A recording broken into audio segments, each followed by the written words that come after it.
So మనతో పాటు RK Sagar గారు ఉన్నారు, జనసేన నాయకులు. మాట్లాడించే ప్రయత్నం చేద్దాం. సార్ నమస్తే. ఏం చెప్పదలుచుకున్నారు సార్ ఈ నిరసన ద్వారా ప్రభుత్వానికి కానీ లేదా విద్యార్థులకు కానీ ఏం చెప్పదలుచుకున్నారు?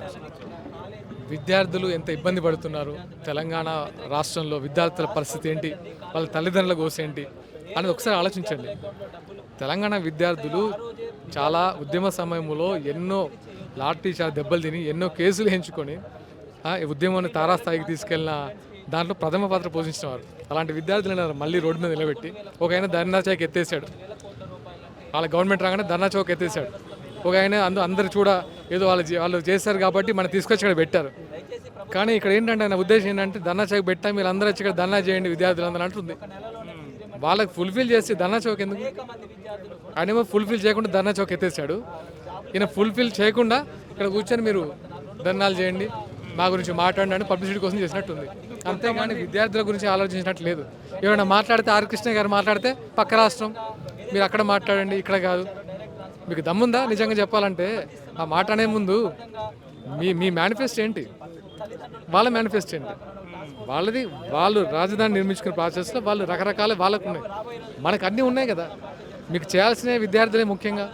వాళ్ళని పక్కన పెట్టి ఎన్ని సంవత్సరాలు ఇలా కాలం గడుపుతుంటారు? రేపు 3 సంవత్సరాలు అయిపోయింది కదా. అది మా డిమాండ్.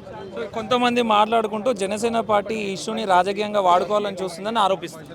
ఏ రకంగా రాజకీయం వాడుకుంటాం చెప్పండి? మేము మీలాగా పదవికాంక్షలు మాకు ప్రజల వెనుక ప్రజల గొంతుకే పోరాడుతున్నాం తప్ప మేమేదో ఇక్కడికి వచ్చి మేము సీఎం అవ్వాలి, మేము అనట్లేదే.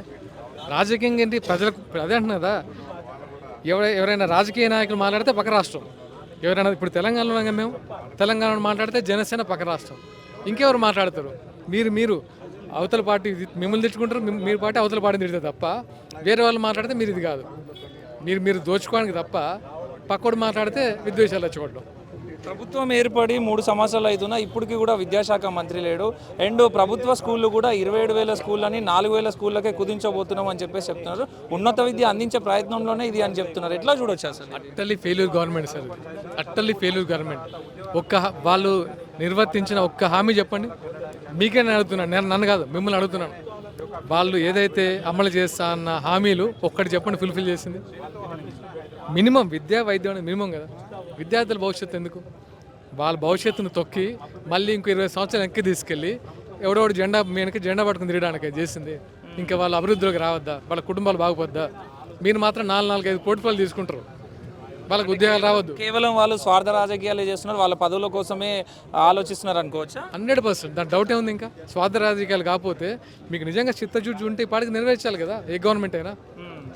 తెలంగాణ ప్రజలు ఏ ఆకాంక్షతో వచ్చిన తెలంగాణ నిర్వర్తించాలి కదా. 13 సంవత్సరాలు సరిపోదా? ఈ 2 ప్రభుత్వాలకి 13 సంవత్సరాలు సరిపోదా?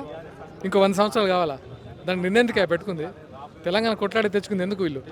సో ఫైనల్గా ఏం చెప్తారు జనసేన పార్టీ తరఫున విద్యార్థుల ఇష్యూ మీద గవర్నమెంట్కి చెప్పాలంటే ఆర్కే సాగర్ గారు ఏం చెప్తారు? 100% విద్యార్థులందరూ ఏకతాటి మీద వచ్చి, మీరు రాజకీయం కోసం రాలేదు, రాజకీయ లబ్ధి కోసం జనసేన చేయట్లేదు, మీరు కూడా ఏ రాజకీయాలు పక్కన పెట్టేసి అందరు ఏకదాటిగా ఒక దాని మీద ఉండి మీరు ఫైట్ చేయండి. మీ వెనకనే మేము ఉంటాం, మేము ముందున్నాం, మీ వెనక మేము ఉంటాం, మేము ముందుకు రమ్మనే వస్తాం. కావాల్సింది మీ ఆకాంక్ష, ఫీజు రీఎంబర్స్మెంట్ బకాయిలు పూర్తి చేయడం, మీకు ఉన్నత విద్య అందించడమే మాకు కావాల్సింది. మాకు పేరు రాపోయినా పర్లేదు.